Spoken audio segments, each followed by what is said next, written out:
Mumbai Pune missing लिंकवरचा भयानक video. Slab फोडून माती आणि पाण्याचा प्रचंड लोंढा आत आला. प्रचंड गाजावाजा करून बांधण्यात आलेल्या मुंबई पुणे द्रुतगती महामार्गावरील मिसिंग लिंक महामार्गाचे पितळ पहिल्याच पावसात उघड पडलंय. काही दिवसापूर्वीच मिसिंग लिंकवर खड्डे पडल्याचे फोटो समोर आले होते. त्यानंतर सोमवारी पहाटे मिसिंग लिंकच्या एंट्री पॉईंटजवळ स्लॅब कोसळल्याचा प्रकार घडलाय.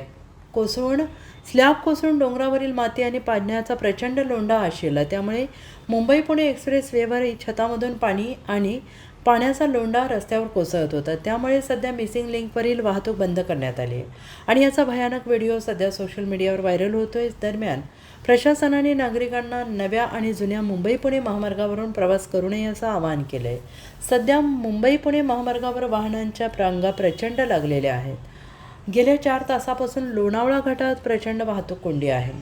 वाहनांच्या लांबच लांब रांगा लागलेल्या आहेत. गेल्या काही तासामध्ये लोणावळा आणि तळेगाव परिसरात सरासरीच्या कितीतरी पट अधिक पाऊस झालेला आहे. Bureau report, SVN Marathi, Mumbai.